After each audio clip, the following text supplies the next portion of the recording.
trying to think now. Let's quickly go this way, Craig. What's our time looking like? Yeah. Let's go this way. I'm gonna head towards the Kruger Park boundary, which is just not far, just on the other side of the tree line. Drive along there and see if we find anything. I always think, for some reason, whenever I drive there, I always think we're going to see something very rare and exciting. So let's see if I'm right this morning.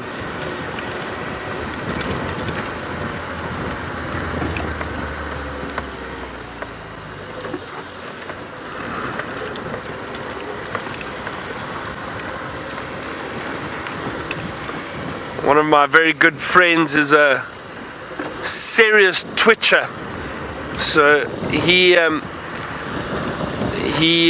goes to specific areas looking for specific birds. He's a real birder, a proper twitcher, and he loves his birding. Anyway, speaking of birding, let's head to Taylor and find out if she's worked out what her rare bird is. I have not, Byron, I have not. And just in case you have just joined us, my name is Taylor, and on camera with me today is Senzo, and we are bringing you a live and interactive safari from, of course, the Great Kruger National Park. We are on Djuma Private Game Reserve. Well, I'm on Djuma Private Game Reserve. Byron is driving around on Cheetah Plains at the moment, and I'm also, as I'm driving, I'm reading and driving, I'm searching the World Wide Web for this bird, and I don't know why I cannot remember what it is called. It's bugging me. It's not on my bird app because unfortunately it doesn't fall into the South African bird list that we've got here, or the Southern African bird list. I'll have to Google a picture for you, so I'm going to keep searching for it, but I shall do it hopefully once we've found an animal for you all to look at. I'm going through all 500 birds that they get out in that area too, so it's going to take a while. Now remember, like I said, it is because it is a live safari, and if you would like to ask us any questions or perhaps send us any pictures, hashtag Safari Live on Twitter. We've left Hosana, as you saw before, because he is flat on the grass. He has not moved, and Mike from Cheetah Plains is on his way there, so I told him that if he does start to move, even twitch his tail, he needs to let us know, and so that we can come racing on back. We're going to check some other areas for the moment. Now, Faisal, you're wondering what birds are part of the finch family. We've got lots of finches here. Should we have a look in our book? Actually, I don't have my bird book here, so we shall look on the mobile app. So I shall get it for you. Sensor's lost his aerial, so he's just very quickly tightening everything. So while he does that, let me quickly find finches just on my app. Finch. We're going to look at some really, really, really pretty ones. I'll show you my favorite one. Where are you? Where are you, finches? Let's go with a cutthroat finch. They're pretty cool.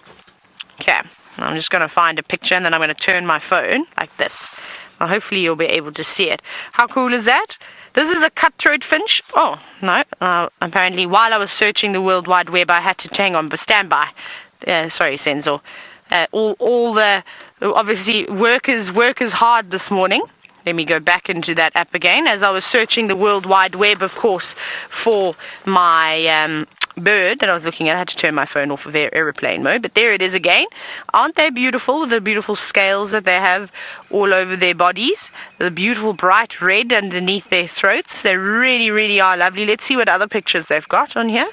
So we've got many different finches. I love that one. That's spectacular. And the cutthroat finch is one that I haven't seen too many of. I've only seen it once, but I'm going to turn my phone around again. Let's see who else we've got here. So there's quite a few. If you just have a look just on my screen, and I've now recently dropped my phone lot, so you'll see many cracks on it. We've got, of course, the locust finch. I don't even think I've seen a locust finch before. Let's have a look. Oh, wow, look at that.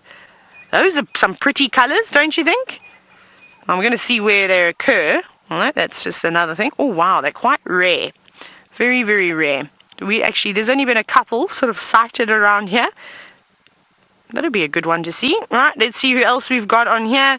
Oh, of course, the red-headed finch and The waxbills, I think, would be in the finch family. They've got a very similar beak structure. They feed on the same thing, and they're almost the same size. This is a red-headed finch. This one we could theoretically see here. I haven't seen too many finches since I've been here. We used to see quite a few of them down in the Eastern Cape, but also quite pretty, don't you think? Almost quite similar to the cutthroat finch, except it's the opposite way. Again, with the beautiful markings, but then the red is on the head, of course, as the name suggests, rather than underneath on the throat. Very cool, don't you think? Pretty amazing. Right, let's keep going. So there's many finches, lots of waxbills. We obviously see the common waxbill and the blue waxbills. And you get fire finches too. So I think overall I'd have to have a look in one of my bigger bird books though, to see if the waxbills, the fire finches, and the finches are all grouped into the same family. They might have different genuses. We'll do a little bit of research when we get back. That's quite interesting. But the small birds are so hard to put on camera. They're so quick and so shy. Again, like we saw the common duiker this morning.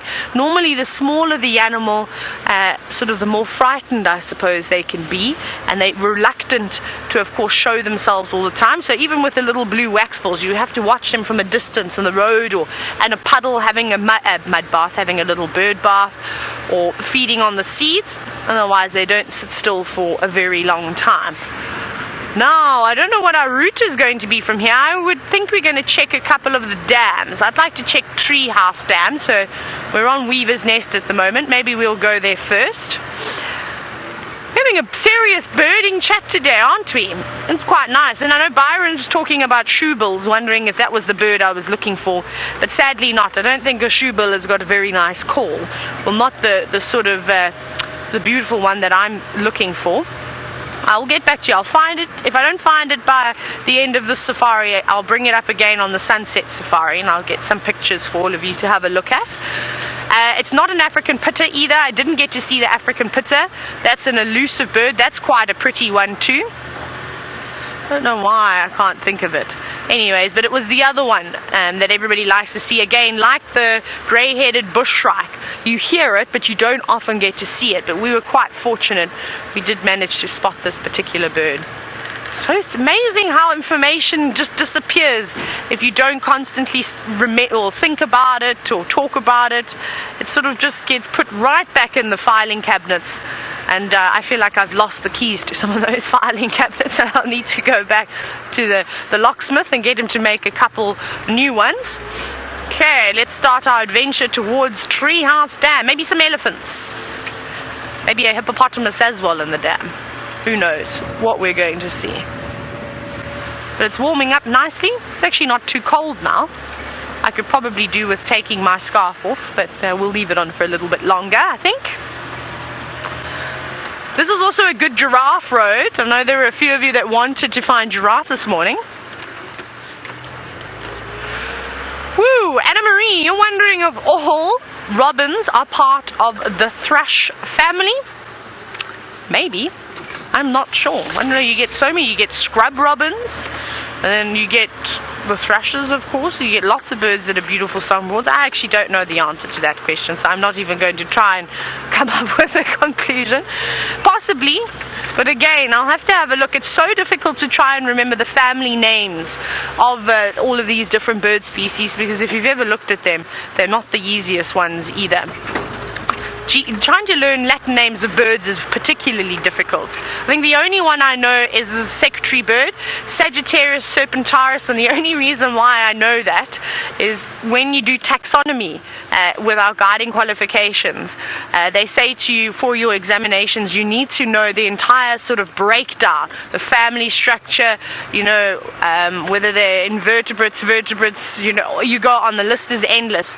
And we had to do that for reptile, birds, mammals, and I think that was all we had to do. We didn't have to do it for I had to do it for fish and Zambia. I had to do fish as well. I've long since forgotten, because we don't often talk about those things.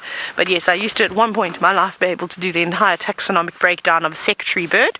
I do know, what do I know about it? That it's got its own family, Sagittariidae, which is quite nice. So there's nothing else like a secretary bird. It's all on its own in its own family. But here we are, Treehouse Dam. And the only thing that's around are two blacksmith lapwings just down on the left. Mr. and Mrs. Blacksmith Lapwing, going about their morning, feasting on little insects that are sitting on the surface of the water, or even just in the mud. And then a couple of terrapins as well, who have started their morning by going for a little paddle. But other than that, it's particularly quiet out here. There aren't even very many birds singing just yet. Hello. Yes, that's another beautiful reflection shot. And I hope, and I don't know if you remember I asked you all to send your sunrise collages in. I hope that you have done that. Rebecca, did anybody send any nice sunrise collages? I hope so, and I'm sure I'll see them a little bit later on Twitter.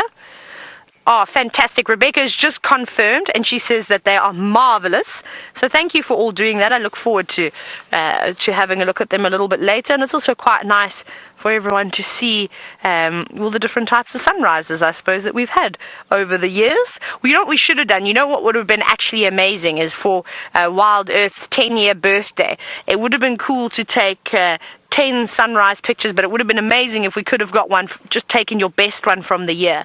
Now, I know that's almost impossible to do, but you're all pretty good at putting your albums together with the dates, so I reckon it would have taken a bit of time, a bit of searching, but there would have been a few of you, long-time viewers, that would have been able to put something together, but we can do that next year. We'll do 11 of them, our 11 favourite sunrise or sunset moments.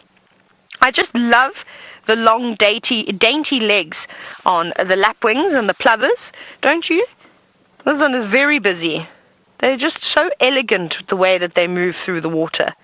And so gentle too. If that was me, oh my goodness, I would have scared everything away. I would have been splashing through that water. I would have been a bit like an elephant or a buffalo going through a bit of water. But when you're a bird, you can't make too many ripples. And I suppose if you've got tiny little feet like that, it doesn't break the surface too badly.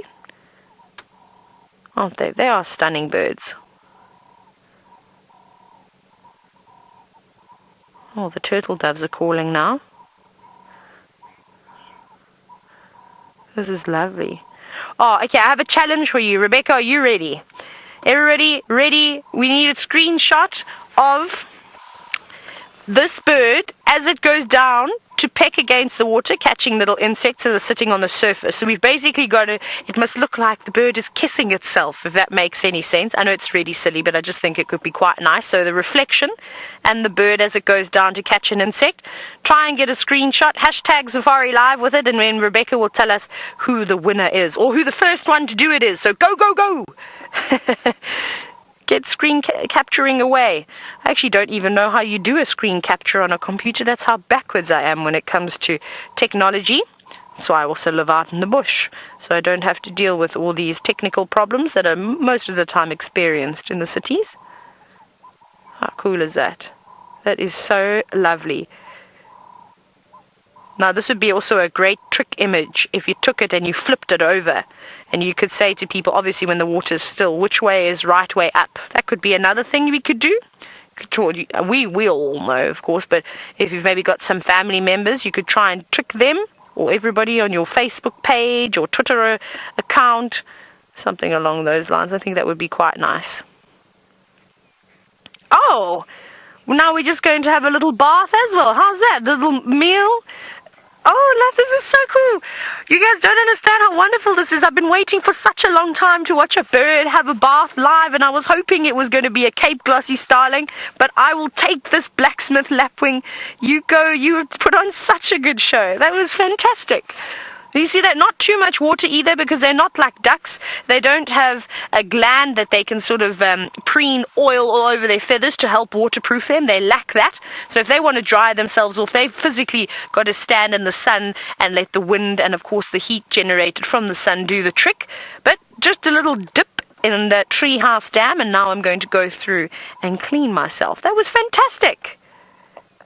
That was really nice. And look how meticulous it is. Taking each feather, running its bill, making sure it realigns all the hooks on the feathers. Very important for flight, of course. And I've actually showed you that a couple of times, where I've taken a feather and I've ruffled it up. Not one that I've pulled from a bird, of course. It was one that was found on the ground that was no longer needed.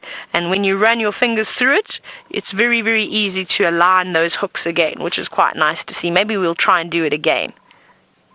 You are just the best blacksmith lapwing I've ever seen in my life. Thank you very much. That is also now officially my best blacksmith lapwing sighting, by the way. I'll have to jot it down in my diary and date it. Wonderful. They're lovely birds. Okie dokie. Well, that was a good show. Let's go see what else we can find out on this beautiful morning. Woohoo! What a great day. It's just getting better and better. The scarf is coming off now. Woo! I'm so happy. I'm not going to take my jersey off though because it's not quite warm enough just yet, but we're getting there. What a great day. That's put a massive smile on my face seeing that. Byron is now also on the search for birds, and we know Cheetah Plains is the best place for that.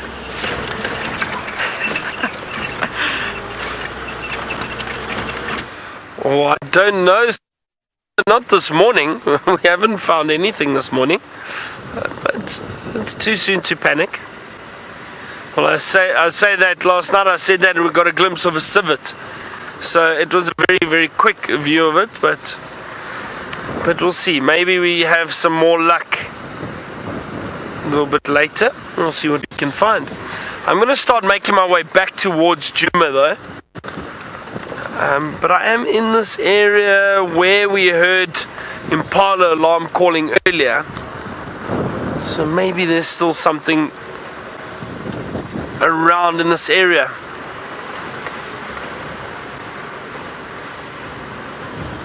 I'm hoping so.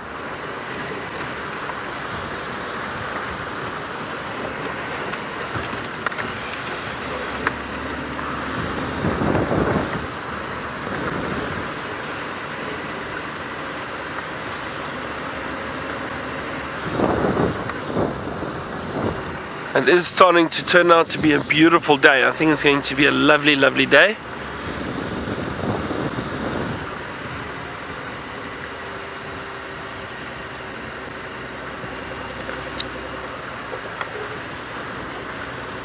But down here in southern Africa, the animals do not migrate in winter. We don't have migrations here. You have birds that migrate, yes, certain species of birds, but not the animals. So yes, we will stay here throughout the winter because the animals are always here. So you do normal game drives, you still look for the same animals. They don't hibernate, they don't migrate, they will still be here.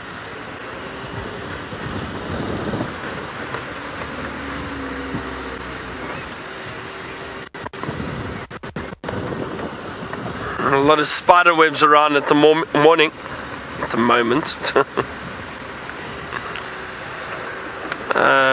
lot of spider webs just dangling off some of the lights in the parts of the bonnet. I suppose the only migration that is happening is the team that's going up to Kenya to do the East Africa feed. That's the only migration that's going to be happening.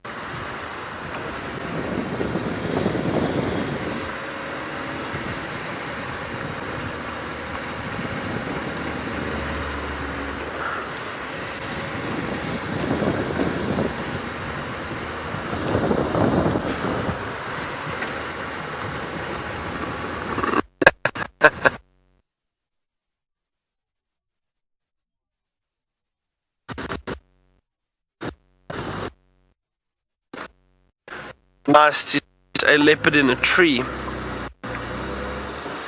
That would be great.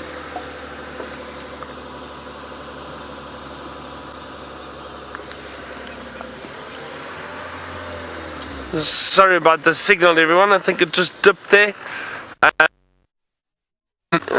Got a leopard in a tree. That would be really, really nice. Especially on a morning like this with the beautiful light. It was lying up in a tree, warming up, basking. What is that?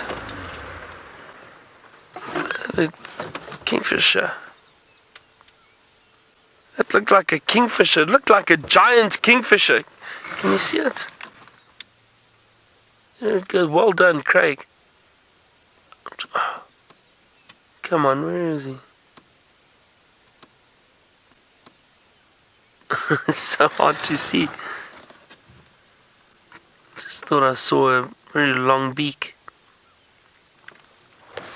It's coming back this way around. You still see it? Yes, well done, Craig.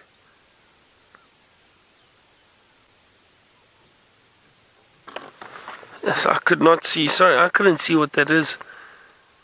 Just flying a bit quickly, but it looked like it had a long beak. It looked like a kingfisher, possibly a giant kingfisher, or a or pied kingfisher. I couldn't see, so don't take my word for it. But I just saw a long beak.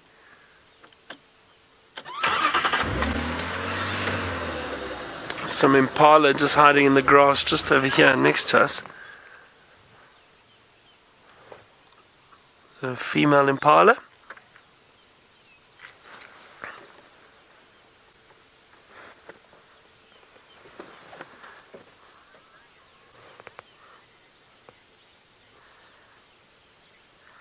So Tracy in Ohio, you asked how do the other animals react to the impala rat? Well, the other animals don't necessarily take much notice of it. However, what does happen is the predators take notice of it. And the reason for that is because the males are so busy fighting one another and locking horns and so caught up in trying to set up a territory and dominate each other that they sometimes let their guard down. And that's often why this time of year you'll find a lot of predators with male impala kills.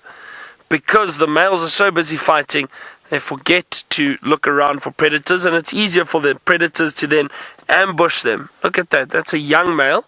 So that little male would have been born about November, December last year. You can see the horns already. Just at about 5 months, 6 months old, you can see the horns are quite big already. They develop very quickly. There's a little impala. There's a beautiful laughing dove in the road. Have a look, very relaxed laughing dove, just sitting down off to the side of the road.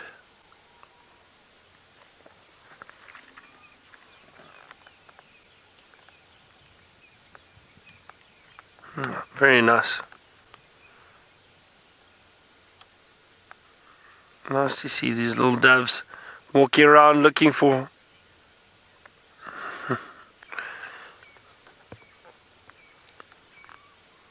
nice to see them walking around and feeding on, trying to pick up little seeds and that. Now the laughing dove, I think it gets its name from a call that it does, but it's not a, I don't know, it doesn't sound like laughing at all. It's a strange call. I can't do it. I think it comes from. Have a look, there's impala in front of us.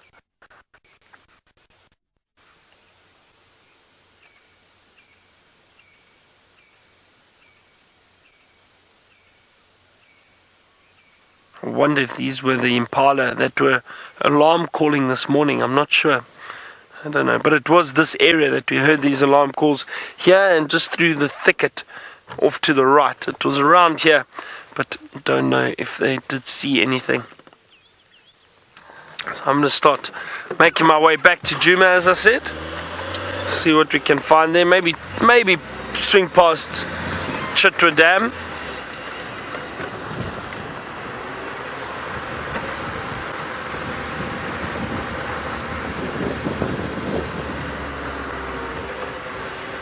Right, well,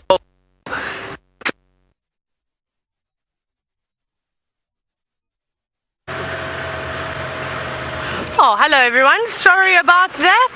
Byron obviously didn't get his last words out over there, but he was coming across to me. Those pesky gremlins are hard at work today.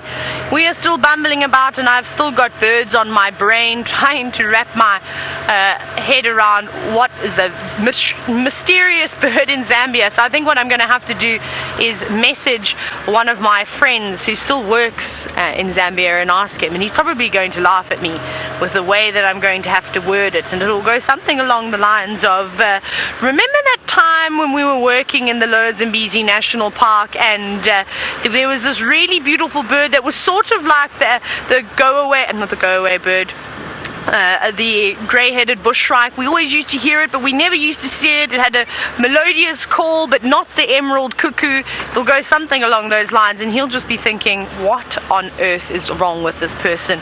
And I ask myself that every 5 minutes, really, I think. So yeah, so it's really bugging me now. I'll have to share something a little bit later with you about that bird, and hopefully I'll be able to get the call for you so you can hear its beautiful tune.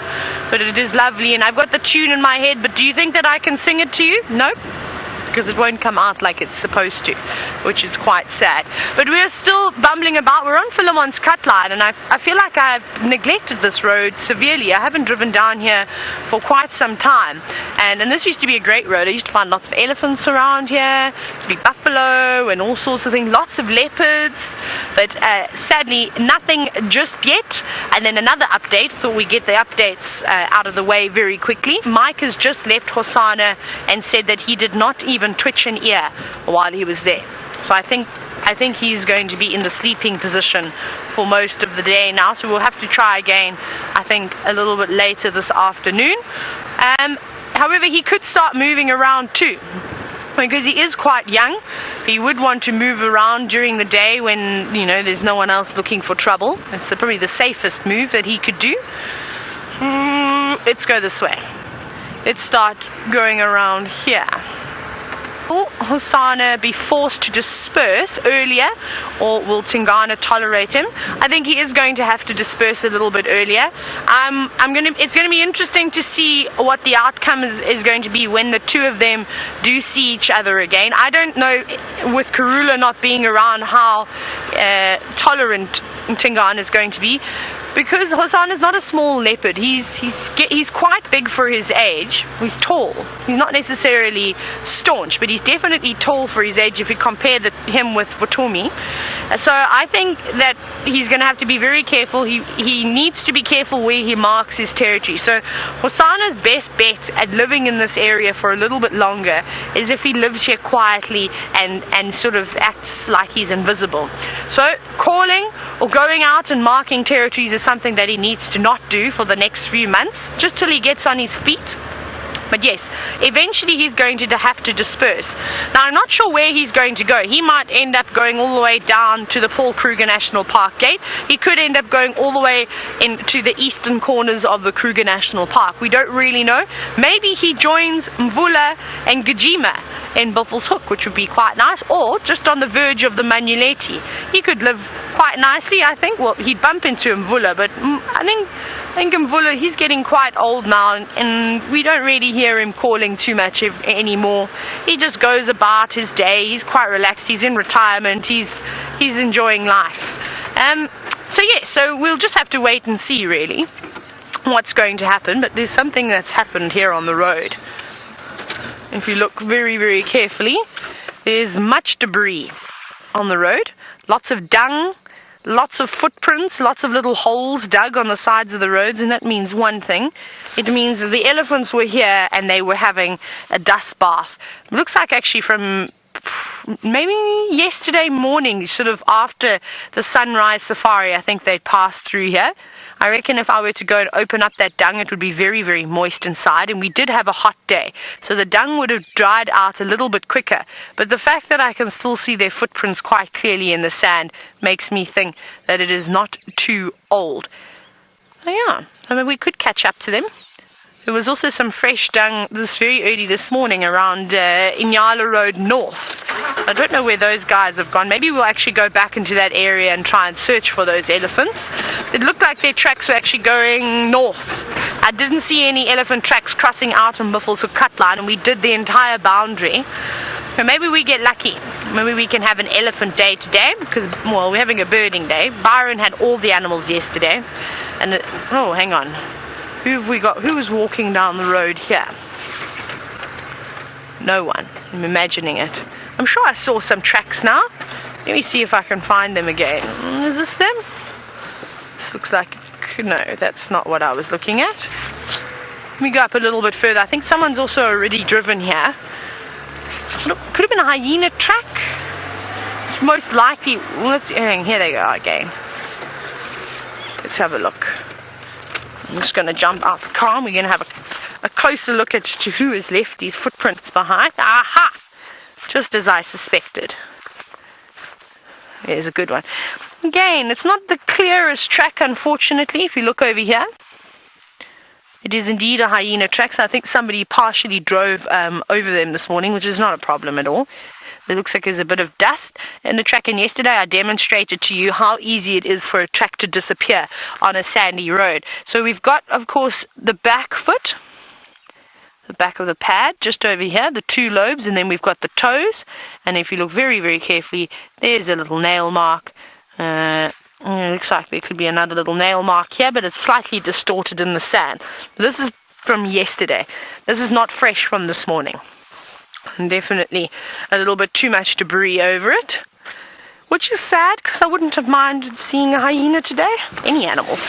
I'd love to see anything. What about the return of the McCurdy herdie? Senzo, have you seen the McCurdy herdie, the famous herd of zebra? He's shaking his head. You have not lived, my friend. You have not lived at all. Now, earlier Byron answered a question about how he got into tracking, so I thought, well, maybe we can have a little chat about it.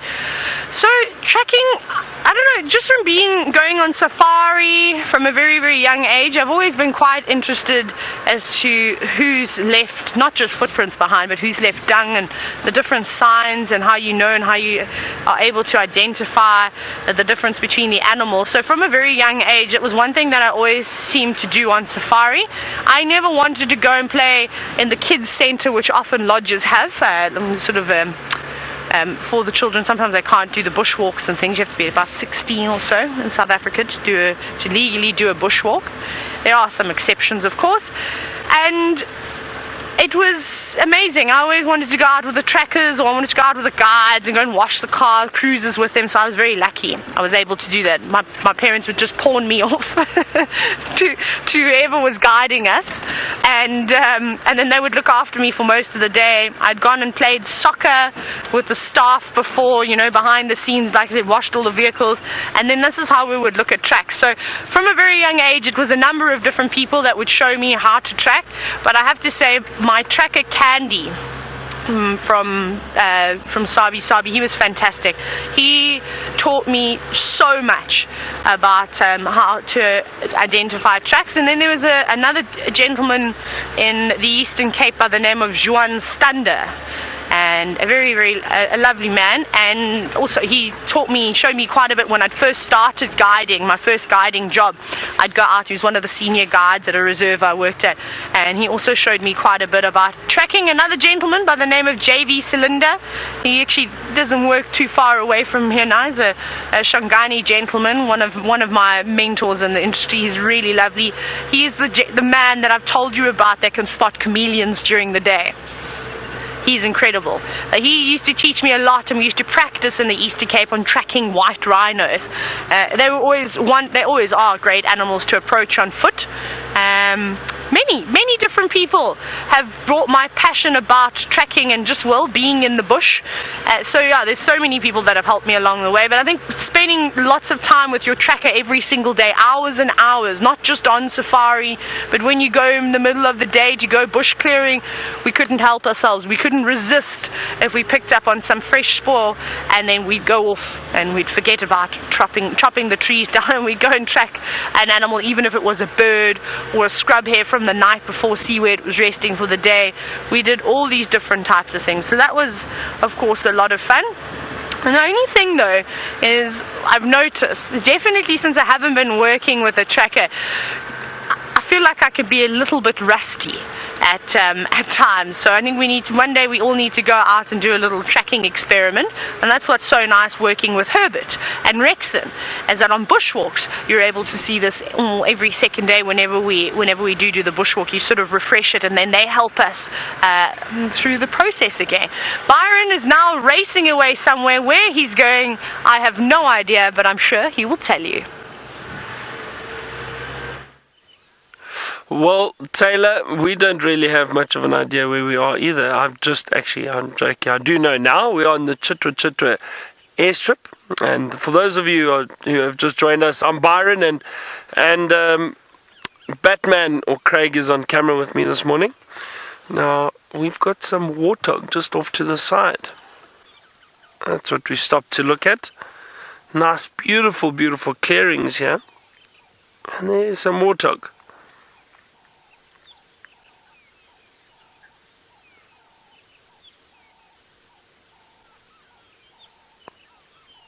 It's a lovely morning now, really starting to warm up. I always find that this is the best time of the morning, and it's so relaxing. Birds still calling, warm sun baking down on us. It really is very, very nice. And then, of course, to have warthog around.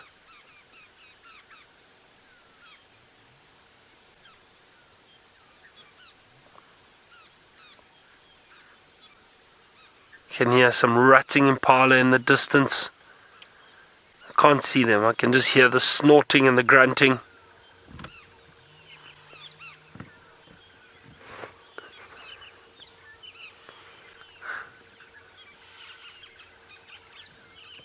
Now these warthogs are enjoying all this green grass and the nice open clearing. The nice thing about this is that there is still a lot of grass around at the moment. A lot of green grass and vegetation for these animals, and warthog are quite specific with regards to what they feed on. They do prefer the green shoots and some of the grass roots, and that's often why you see them bending down on their front, on their knees, and using their snout to dig up some of the green shoots. So they are quite fussy eaters, but at the moment there's so much food around, all these warthog would be very, very happy. That's how all the animals are looking in great condition at the moment, because of all the food that's around, all the water. Really is an incredible time of year. If you think back to what this area looked like in about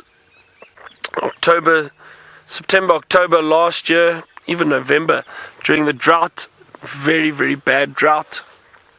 I've never seen this area that dry before. But it's recovered, fortunately.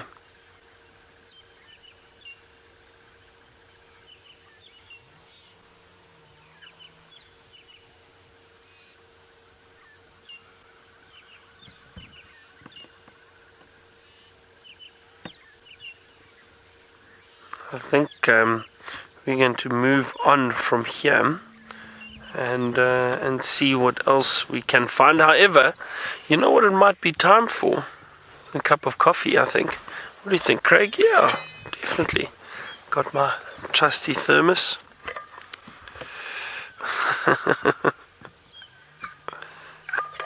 Now we're going to head across to a gentleman who is very jealous of the coffee that I have in the morning. We weren't sure if he would be joining us this morning, but he has. He's survived his ordeal. Let's go find out how it was. Morning, James.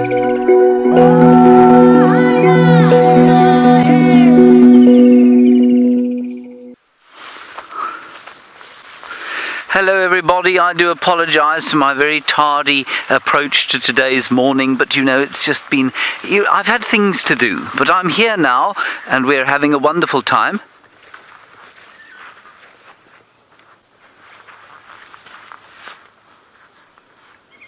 My name is James Hendry. I'm assuming the strap is now out. And, well, you can talk to us. Hashtag Safari Live is the best way to get hold of us, of course, but you know that because you've been on drive for 2 hours already. There are a number of impala up on the top of the clearing here. There is one of them. Do you see it there, David? I do. David is on camera with us, everybody. Poor old David was unfortunately rudely awoken from his morning slumbers because at 8 o'clock he had been sent back to bed by me, and then I told him to get out of bed again, poor fellow.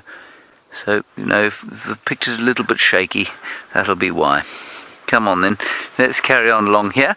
We haven't got long, obviously, we've only got an hour, so we'll just walk around quarantine here. We'll see what we can find as the winter sort of starts to come. And I have continued to be amazed by the number of flowers that are flowering again, the number of insects that are clearly into their mature stages, because they're all now laying their eggs in preparation for death. or some kind of estivation. Most of them, of course, will die, so we'll have a look at a few of those, and we'll just see if we can't get some pictures of these rutting impala. So that's my plan for the next hour or so. There is a monarch. Cease your movement, monarch. Thank you. Eating Justicia flava, I think.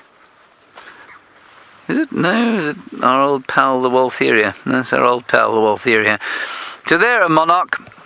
And of course you will read and hear that the monarch butterfly eats milkweed. Well, it isn't, in fact, the butterfly, of course, it's the larva, the caterpillar that eats the milkweed, and that's what makes the monarch that you're looking at now so very toxic. And I would very much one day like to see that spectacular sight of the North American monarch migration, which of course doesn't happen here. They stay very much in situ in South Africa. Some of them will last pretty much through the winter, I think. But that sight of millions of them heading from, I think it is, southwestern Canada, all the way to southeastern Canada, all the way to northwestern Mexico must be quite something. And the story, if you're not familiar with the monarch story, they didn't know where they went for a long time. They knew that millions of them moved around the United States, the continental United States, and made some kind of migration. They knew they headed down across the United States, but they never knew quite where, until they engaged the help of an old couple who began searching for them. I think it took them about 25 years to find the mountaintop on which they go to in Mexico. Now everybody knows where it is, but the story of how they found it is quite interesting. And it took them about 25 years of searching, following the butterflies, and eventually they found a local person in Mexico, I forget exactly where, and asked him if they'd seen a whole lot of butterflies, and he gave them directions to this isolated sort of mountain top. And there in amongst, I think it was the pine trees, they found these millions and millions and millions of monarch butterflies. Righty, let's continue up here. There is another impala making a great big violent noise not too far from us, and some brown-headed parrots flying over the top.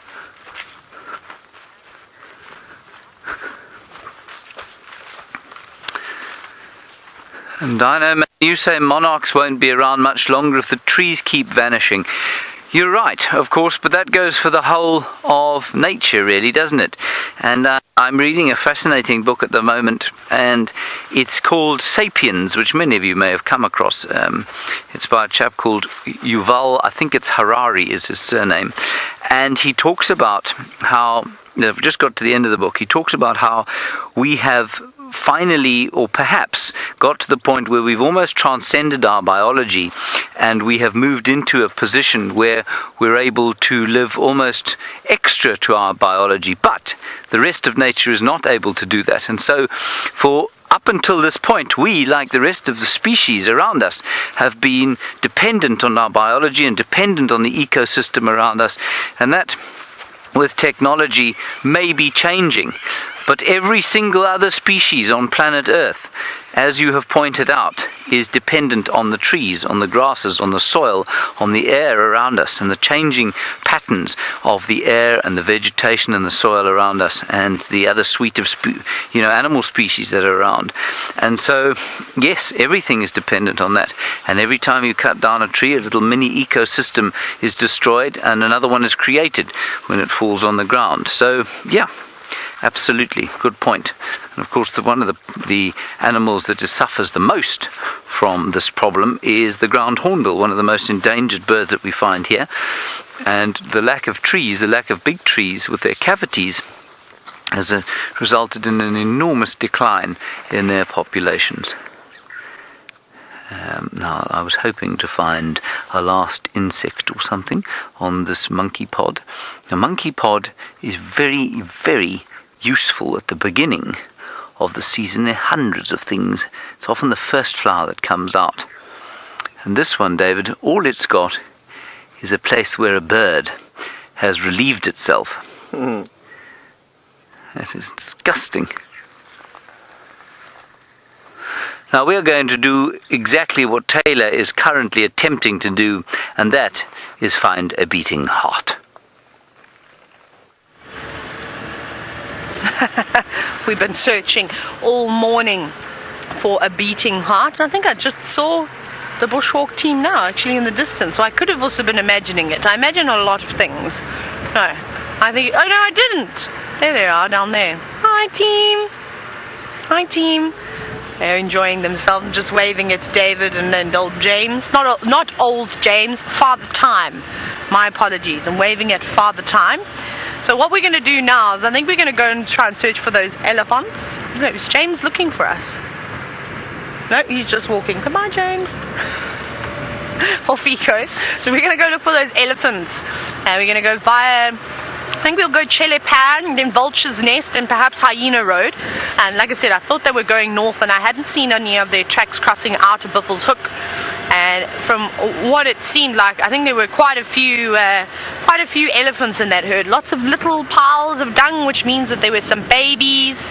Oh, hang on. And the other thing is, I've got distracted, is last night I saw a chameleon, and I think I've just seen it again. This is so cool. I have indeed. Yay, I'm so excited. I'm so excited. So last night I drove past you and I found a chameleon, and here it is. Look at this. Oh, I can't believe it. I'm so surprised. So it's just hiding behind all of the leaves. And what we'll do is we'll actually get James to come and have a look here, because it's quite nice with the bushwalk camera. But can you see it, Senzo? Isn't that incredible?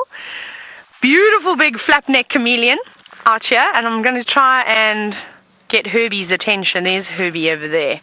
But how cool is that? Just sitting in the tree. So while you're looking there, if you can tell James, Rebecca, that I've got a chameleon for him, although he's pacing towards us. I can't believe we managed to relocate it. So I drove past here earlier this morning thinking to myself, I must remember to see if I can find a chameleon, because I know they don't move too far, especially on a tree like what we've got here. This it's perfect camouflage. You can see it's blended in absolutely spectacularly. It's actually quite dark in color, so I don't know if it's too happy that it's been spotted. But how cool is that? It almost matches the shade. Oh, well, the color of the leaves as they're in the shade. But that's really, really cool. I'm wondering if I shouldn't even point it out to James, if I just said that there's a chameleon somewhere on this tree and let him find it. Though Father Time has got good eyesight. He's not too shabby, and he's got Herbie with him too, which is, I think, cheating, because Herbie's got the most magnificent eyes you've ever seen, and also they work very well too. He's able to spot lots of things. But this is so cool. Now I wonder if there are any more hiding away on here, and I think we need to start taking note of where we see chameleons at night, so that we can try and find them over the day. But can we have a look at his tail, please, Senzo? I know he's just peering through there. Look how dark he's going. Watch his tail. It's actually holding on at the moment. If you go a little bit further to the right, I don't know if you can see the tip. No, you can't. It's hidden behind the leaves, but it's actually curled around just behind those leaves there, holding on very tight. And that's the one thing that I think is so amazing about a chameleon. Hi, James. Hi. How was your climb this morning? So nice. I'm so glad to see that you didn't die. I'm also glad I didn't die. Can you see the chameleon? Now let's see if James can find it. This is going to be a fun game. I found it here last night, so I cheated, and then I thought, and I slammed on brakes as I was talking about elephants, going, let me see if I can remember where the chameleon is. Can't. The chameleon, Senzo. Don't tell him. People. Herbie, you can see it already, hey? I told you. Herbert's got the greatest eyes. I was just complimenting you on your eyes, Herbie, and saying, I do not have the... James, it's moving, so it might give you a clue. Moving? Yeah, but you've got to come and stand where I am. I'll help you out. Am I getting hot or cold? Okay, we're going to play this game. Marco, Polo. So it's in the tree there somewhere. Oh, yes. It's moving, you say? It's just moving. I hate this so much. It's so hard. It's so embarrassing. You can do it to me next time. But I promise you, it's one of the most amazing things to be able to try and spot a chameleon in a tree. You've got it. I haven't. I had a leaf. You're hot. You're pretty hot. Then now you're even hotter. I've got We've got it. James is staring straight at it. Okay, James, I'm going to leave you with the chameleon. I'm going to go and look for some elephants, I think that's what I'm going to do. How cool is that, though? We'll let the bushwalk team play with the chameleon. Enjoy, gentlemen. Bye. We'll see you later. That Hosana's just there as well. Okay, right, let's go. How cool was that to find a chameleon, though? Something pretty amazing. What? Just dropping all sorts of things in the footwell of the car. But I cannot believe that we've found it a second time. But what we're going to do now is we're going to take a better view of the chameleon. And of course the camera is free, it's not mounted, it's able to move around. So let's go across to the bushwalk team now and take a closer look. I'm not sure it's going to help us having this free camera moving around, because this chameleon is in some very, very thick bush. But it is quite pretty, Dave. You know what, you'll get a lovely view from here. If you come and stand exactly where I am, I'll move around this way. Can you see it through there? Yeah, I want to do it. Should be moving towards you now. You got him there? You see my hand? Yes. It's just in front of my hand. Moving now towards you in full charge. You cannot see it at all. Dave's got him now. Well done, David.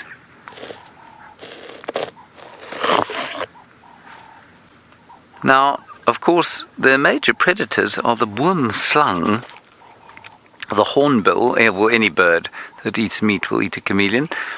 But the boomslang, or tree snake, is a large consumer of chameleon. Now, to find a chameleon, as you can see, is not very easy.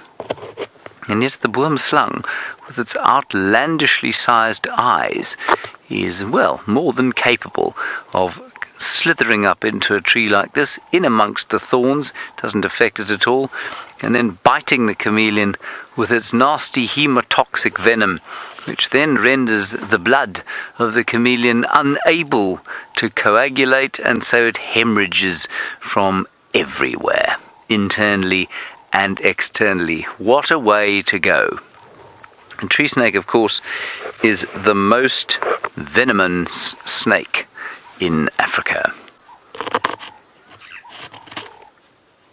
Poor little chameleon being hunted like that. One eye is looking at me, one eye is looking at David, and you can see its little feet. It's astonishing mobility, flexibility. And it can turn those feet either way. And they always look so miserable, you know, they've got those downturned mouths that make them look like David when I woke him up this morning. Very sort of miserable indeed. You still got him there, Dov? Yep. And he looks so sad. You can see him from here if you'd like to try. Rebecca says even though he looks cool, at least he looks miserable, he still looks very cool. I agree, Rebecca. He looks swell. You've got a decent view that side, Jay. Yeah, not bad. Come over, try it over here. And he's changing colour as he comes into the sunlight. That's quite amazing, actually. I'll point to him with my stick. He's just up there. You see him there? I'll push through here. You see the stick? Yes. He's just underneath the stick. And he's turned a very dark shade. He's turned exactly the same colour as the exposed leaves in the tree. And you see him there, Dad? You lost him. I don't blame you, it's not surprising. He's quite difficult to see. I can't see him this side either. I've lost him. Let me come back that side. Hang on a sec. Sorry, everybody. Sorry about this. Let's see if we can find him again. He went up here. This is This is deeply, deeply embarrassing. Anyway, he obviously didn't want to be seen by us anymore. So I think we'll head across to Byron, who has managed to find himself nothing.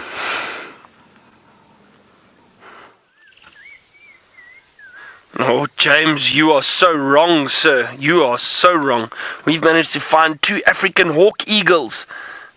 These are some of my favorite eagles. I love seeing them. Now, they're always in pairs. And you can see that the one up to the top left, and the other one appears to be sitting on a nest. Do you see that? Now I wonder if that is their nest. I'm not sure. Very possibly. Oh, look at that. Beautiful birds. Very beautiful birds. Now, the one did take off from the ground. I wonder if it managed to catch something. Now, these hawk eagles will be able to feed on a few reptiles, but they specialize in hunting birds and little rodents. But they do hunt birds. So francolin and guinea fowl are often in serious trouble if these big birds are around. These hawk eagles, African hawk eagles. Now, please don't get confused between the African hawk eagle and the African harrier hawk. Different birds. These are the hawk eagles. These ones do not raid the nests like the African harrier hawk. And I know some people get a bit confused. The names sound similar, but these are African hawk eagles, and they will ambush and try to catch birds, ground birds especially. As I said, francolin, guinea fowl. Very beautiful birds. So nice to see them. And also quite easy to identify them because they are in pairs. Lisa, let me find out for you exactly what the African hawk eagle weighs. Let me see. African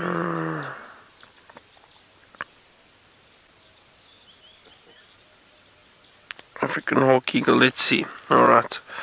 Now, about 1.3 kilograms. Female's a little bit heavier, about 1.6 kilograms. So, call it 1.5 kilograms. It's actually not that heavy if you think about it, but it is quite a large bird. I mean, 60 centimeters, 63 centimeters. Now, one of my favorite birds is busy calling. That was a brown-crowned shagger. Is the new name. Brown-crowned shagger. Let's see if it calls again.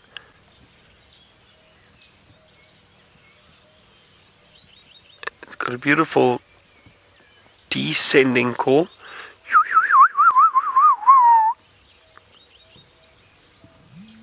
Basically what it sounds like.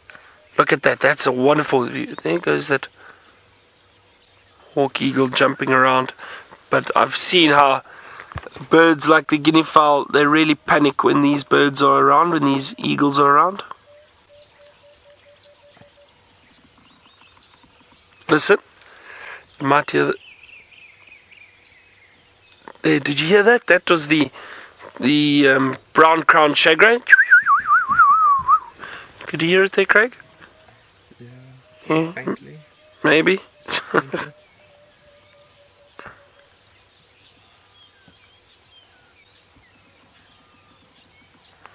So this is nice. Well, I'm sorry, I don't think you could pick up on it there. Maybe it's a little too far. Wow, look at these birds jumping around. Lovely to see them and to spend so much time with them. Often they do fly off. This one's possibly looking for potential food. Their eyesight is very good. They'll pick up movement in the long grass. It would be great to see one of them hunt. Oh, losing its balance there a little bit. Oh, have a look. See, it broke that stick. Now I wonder if it's going to take it to the nest and put it in the nest. Let's see. That will confirm that is their nest then. And it is indeed. That is wonderful. That is great news. So these birds are now nesting here. I know where it is. I'm not going to tell any of the other guides. I'm going to keep it to myself. I'm only joking. I'll definitely let them know where it is so we can have a look at this nest. Maybe we will be fortunate and in a few weeks we might have little chicks around.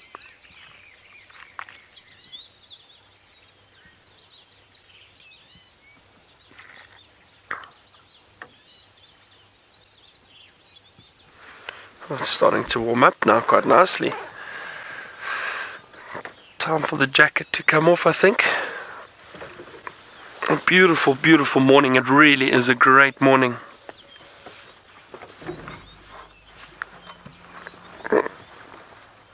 Oh, oh dear. Alright, well, James is on his walk still, and he's got a huge mushroom. James, don't eat it, please.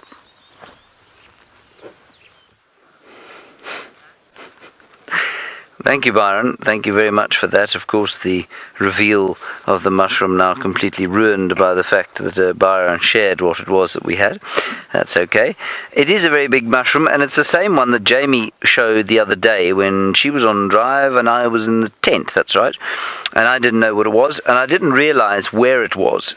I have done a segment on this mushroom probably about 6 months ago, I think. Exactly the same mushroom place, and obviously it's died off and come back again. And it is a quite spectacular piece of fungus. And Herbert reckons that this is the same kind of mushroom that grows out of trees. I initially thought it might be from a termite mound, because sometimes you see this kind of, it almost looks like that ice cream mixed with honey, that sort of colour coming out of the bottom of termite mounds, because we know that many of the termites grow their own funguses, certainly the ones that build the mounds here. But this is different. This is not the same thing. And Herbie reckons that this is growing on some kind of dead wood under the ground here.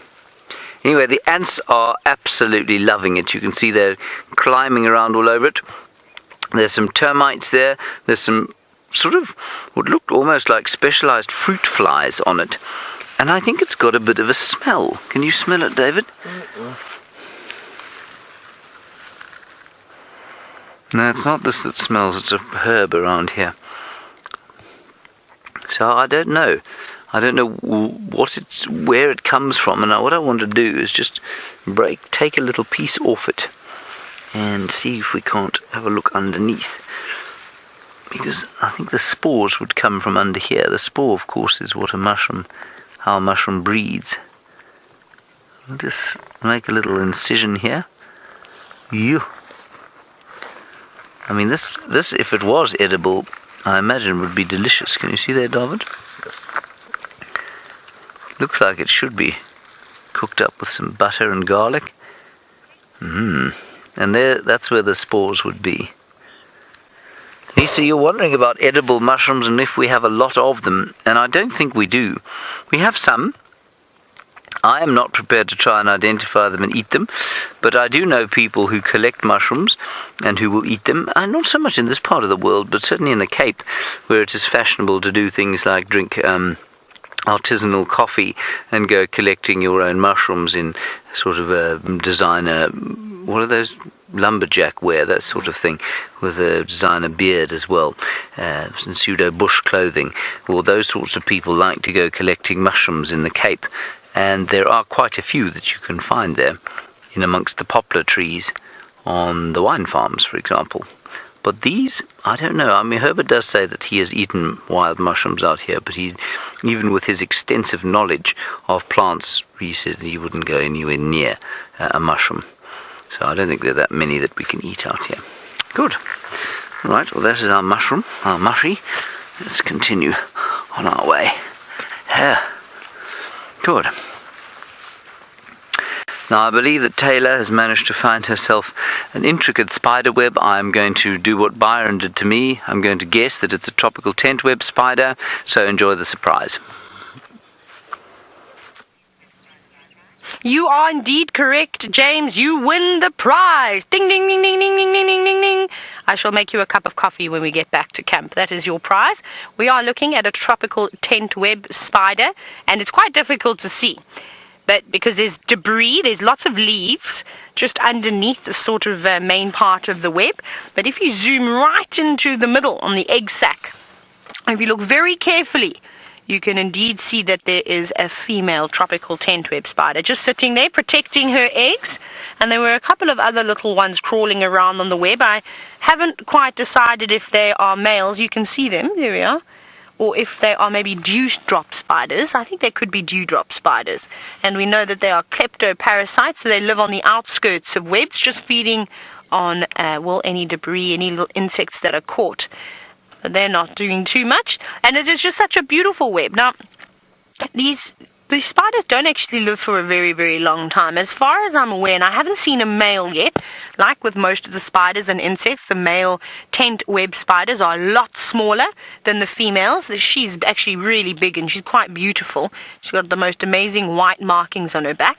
And the males don't play any role in raising the young at all. So it's the female that will lay the eggs in these egg sacs, and she will protect them, but sometimes she doesn't even make it.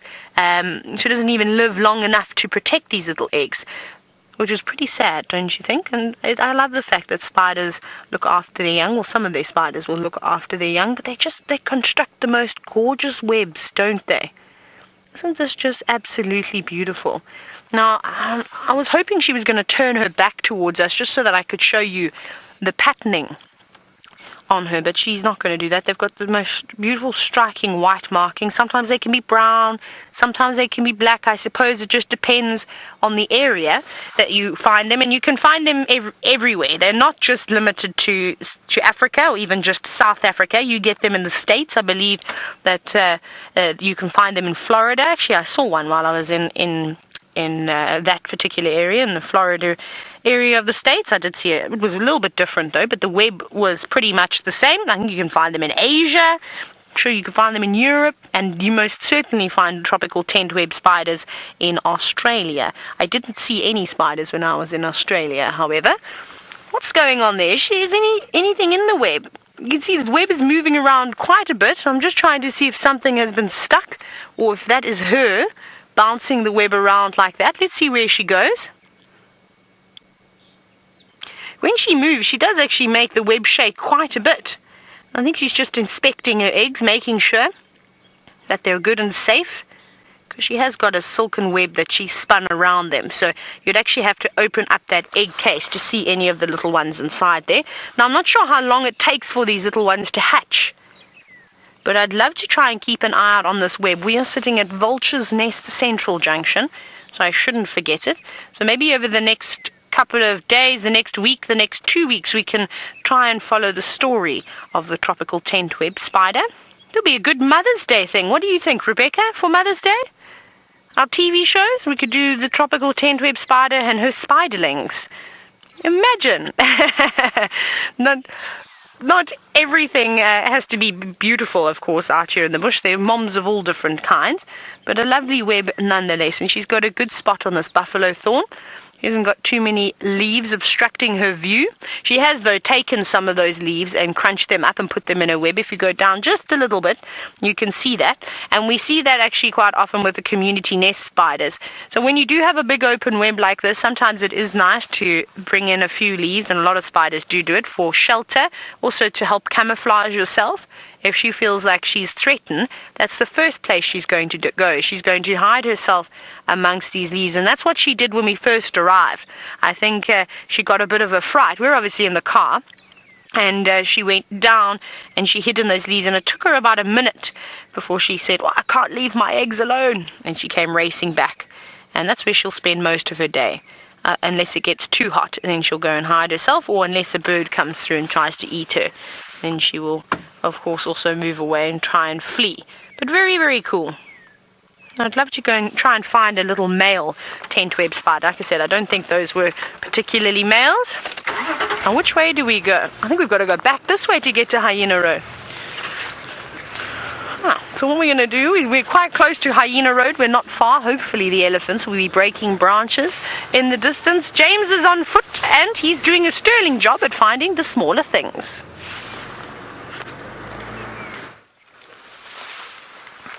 Well, we're trying to find small and big things, of course, and what I was trying to find in here was some reptiles.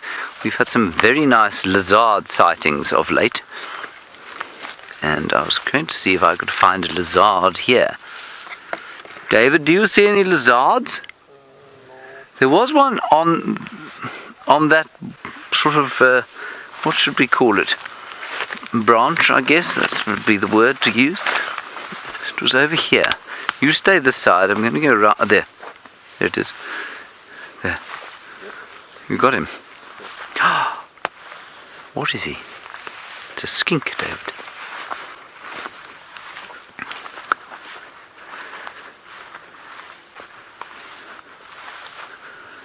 Now, anybody who would like to contribute to the identification of the skink, you are most welcome. #SafariLive. It would be very nice to hear who you think this is. My lizard identification skills are poor. You still got him there, Dov? And there's another one there. I think these are these not juvenile striped skinks? Striped-bellied skinks, striped skinks. I'm not sure. There's another one, Dov, off to the left there, under the knot. You see that first knot? He's an even bigger one. I think we should spend some time with these lizards, trying to figure out who they are. So please let us know if you've got any idea. We don't get many skink species out here. Ooh, and I've got quite close to this one now. I can see his heart beating. Boredom, boredom, boredom. I think this is too small to be a striped skink. Unless it's a very junior one. I should have brought my book, I suppose. Anyway, very interesting to see. I can see his little ears, his eyes, and his coffee-coloured head. Looks like he's been dipped in some coffee. Kind of thing that David should have been drinking quietly when I rudely pulled him out of his bed. Hi. Do you know what kind of a thing you are? Now what this lizard is doing is it's got its right front foot suspended above the surface of where it's sitting, and I think that's so that it can put its belly onto the warmth that must be coming off this wood after a chilly night.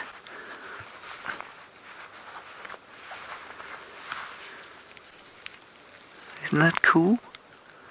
Hi.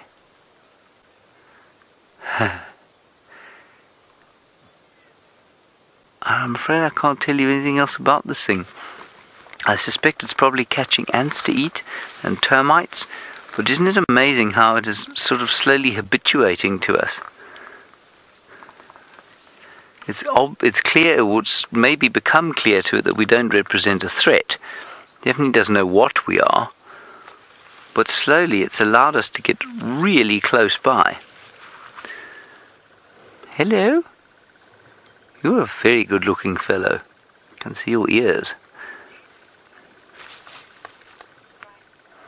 So Zookeeper, you agree with me that this is a striped skink. Good, I'm pleased, Zookeeper. I'm happy to go with that. I certainly can't think of any other kind of skink that it could be. So let's go with striped skink. In the glorious morning sunshine. Beautiful. A fly nearly met its maker.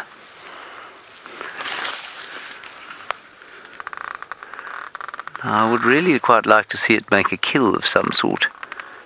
It is carnivorous, and it will catch, like I say, ants and termites, maybe flies, maybe even digs grubs out of the holes that are in this wood, in this rotting wood.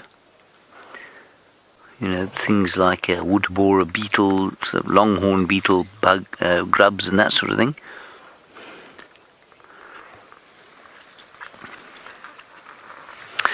Now, dear watcher, I believe that you wanted to see something that Byron has now got. Unfortunately, I don't know what that is, so I cannot ruin the surprise for anybody. Dash it.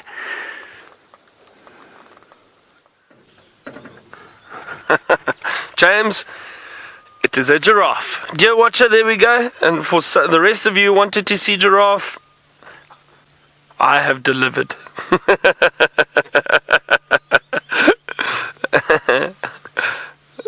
Nice male giraffe, very tall male giraffe. Quite dark. There's dark coloration. I'm going to try and move forward a little bit. Hold on. Just the one. I don't see any others around. It's not unusual to find a single giraffe by himself. And there it walks just off to the into the distance. Away from us, probably start browsing a bit on some of the leaves around here, maybe looking for some acacias.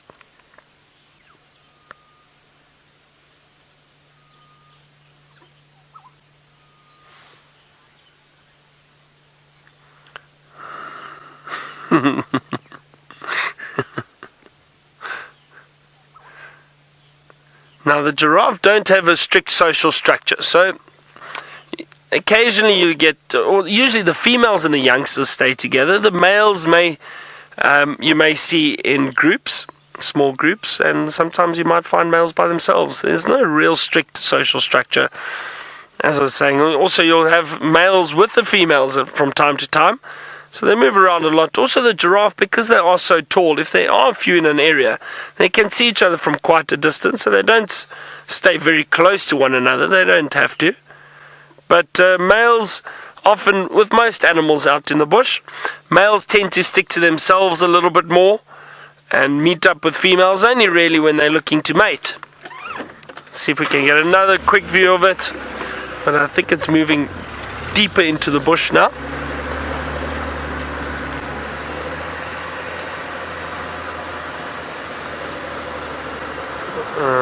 We might lose it. Hold on, let me just get up here. We might get a better view.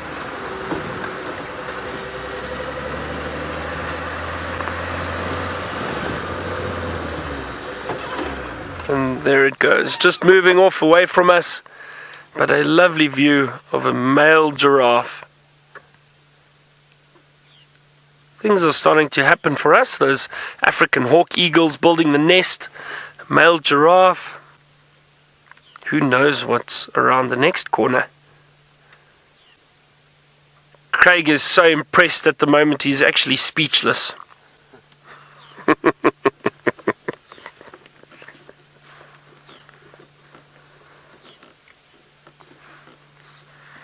Oh, the sun is warming everything up. It's a lovely morning. Really warming up nicely now. Well, dear watcher, I hope you are happy that you got to see a giraffe. I hope you're still watching.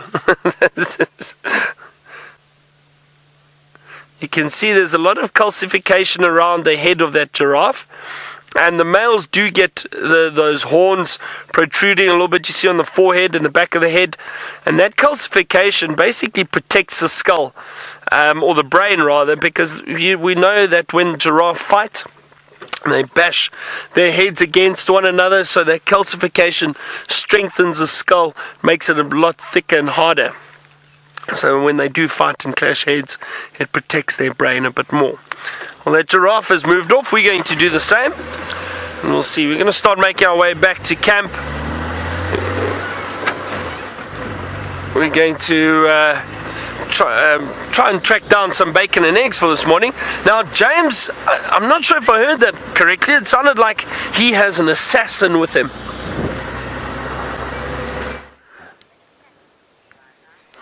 Byron is really doing his level best to ruin all surprises that I have for you this morning on my short little stroll.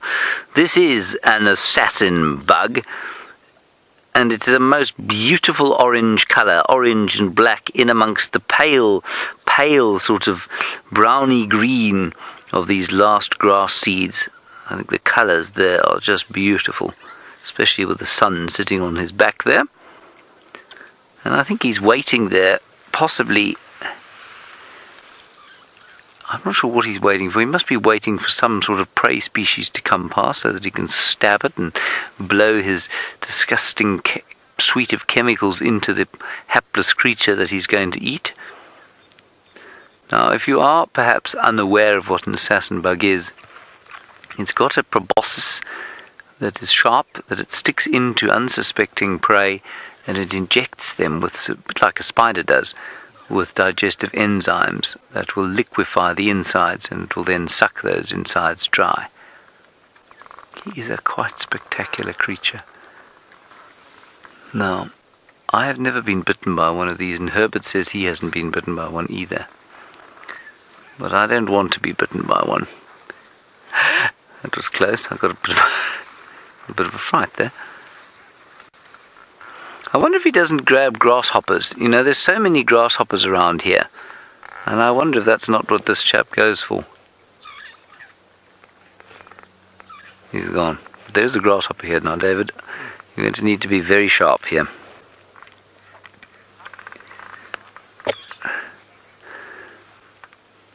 Do you see there? There's the grasshopper. Can you see it? Yes. Beautiful. There's the grasshopper. All right, everybody, we're going to hand you over to Taylor, who's got a very surprising elephant to show you. We've not just got one magnificent elephant, we've got 3, and I'm so happy because I've been searching for the last 45 minutes for this lot, and I don't think it's from the same herd of all the dung that we'd seen left behind earlier on Inyala Road North. However, I don't care about that. I'm just so happy that I finally got my elephants. It's taken me days and days and days to get them. And it's Mom with 2 of her offspring. This is the youngest offspring. You can just see the little tusks peering through the folds of skin. So I would say that this little chap is probably around 3 years old. Maybe approaching 4 years old, a little bit older. But it is beautiful, not a breath of wind. It is warm. I think these elephants are going to have just as good of a day as what we have. And by the looks of it, I think they've already had a bit of a dust bath because their trunks seem to be filled with the lovely red sand at the moment. And there's some red sand stuck in the little one's ear. Hello, big girl. You can see that there. So obviously it pulled up some sand and threw it over its body and then decided to, well, scratch its ear, which the elephants, of course, like to do. And has now got some residue stuck there. It's like face paint, I suppose, but for elephants. But very, very nice to finally see them. Any day for me spent with the elephants is always a good day. And they're actually going to cross the road just in front of us. We're sitting on Buffalo's Hook cut line, so we must have missed them this morning. They were probably still moving through the bushes. Yes, little one, you're cheeky, aren't you? You're only cheeky because Mom is just a couple of feet in front of you. It's a young boy, the older calf. But there they go, about to cross the road, and all in a row too. We've got big, we've got small, and then we've got medium coming up from the rear. Here's medium. Just going to stop in the shade now, have a little rest. The youngster seems to be a little bit thirsty, and Mom's obliging this time. I always find it funny as the calves start to get a little bit older. The adults always seem less and less tolerant of allowing their calf to suckle and not waiting for too long, sort of saying, come on, you lot, let's get a move on. Perhaps the rest of the herd has already moved through. This could quite easily be a little satellite party that has just got left behind. And there they go, crossing into Buffalo's Hook now. No, still going back in again for another suckle. But soon this little calf is not going to be able to keep drinking from Mom because I'm sure that there is another bun in the oven. And she will give birth in the next 2 years or so, somewhere around there, maybe a year and a half. And then this little one will have to move on from drinking milk and just be eating, of course, vegetation. But they do start feeding on vegetation at quite a young age, just after a couple of months, maybe 2-3 months. Even when they're younger, you see them picking up things, trying to pick up things. Whether they actually get anything in their mouth, I'm not so certain. And they also prefer mother's milk, which is very important for the development of these young calves, help them get nice, strong bones. They're not the lightest creatures out here after all. But how great is that? It was well worth the wait, I can tell you that much. Definitely worth it. And everything happens for a reason too. Maybe it was just not my time to see elephants in the past 2 days, but here they are. Well, let's move up a little bit further.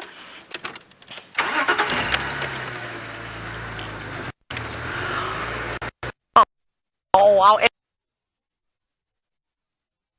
It's okay. Byron has also got something that's flapping its wings quite fast.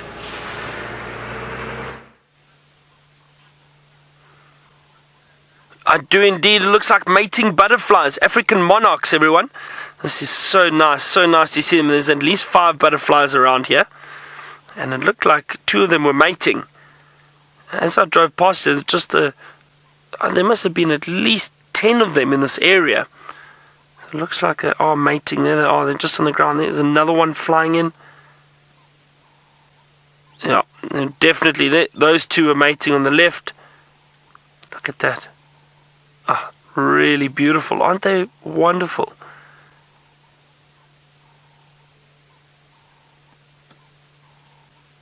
The African monarch butterfly.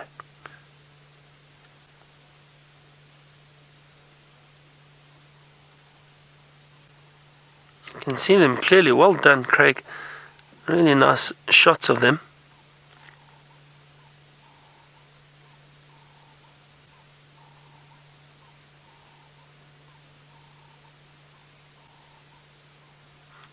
As I said, we're finding so much now.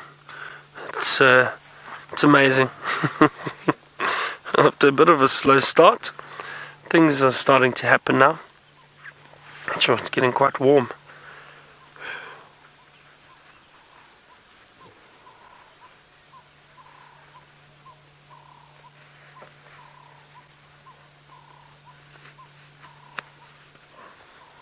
It was a nice surprise to see the beautiful butterflies and a bit of mating activity. It looks like there's a lot going on. Those eagles building a nest, the butterflies mating.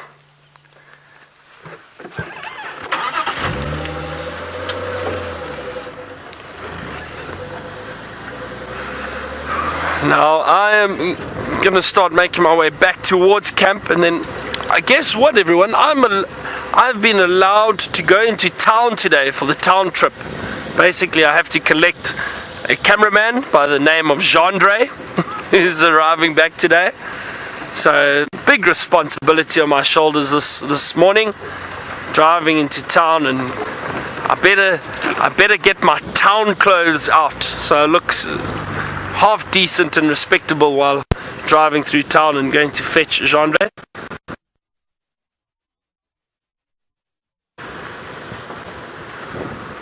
I wonder if that big water monitor is around here.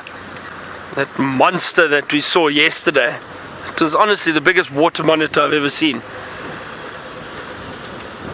Really great to see him walking along the road yesterday afternoon. No sign of him.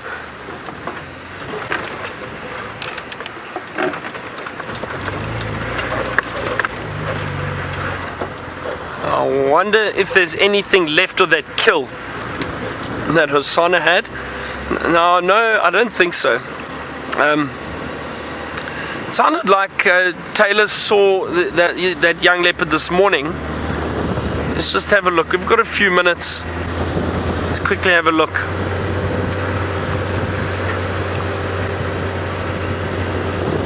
If he is still around here, I'm not sure if he is.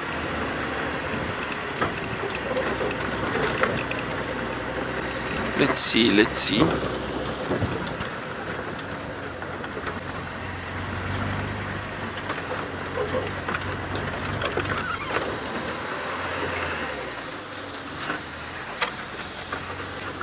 Keep an eye out, Craig.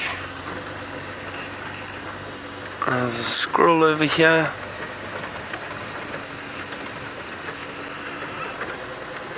Oh, there he is, at the base of the termite. There he is. Have a look at that.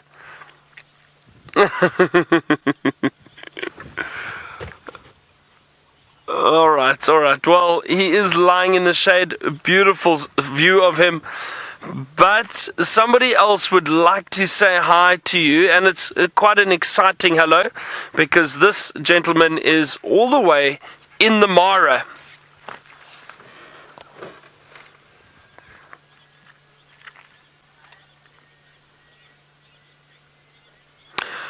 Just joking, Brent doesn't want to say hello to you. So you have to sit with me in the Leopard for a little bit longer, which is perfectly okay. Now Hosana has got a lovely little spot there against the termite mound. Now I don't see any remains. Oh, you know what? I do see a little bit of the kill still in the tree. It's a bit thick. I don't think you'd be able to see it, but there is still some of the impala kill in the tree. He's hoisted it a little bit higher. Craig, I wouldn't worry about it. I could just see a leg dangling, but there is still a little bit left. So that's why. So he's actually, he's done so well. He's been able to feed on this kill and finish it completely. So he's done really, really well for himself.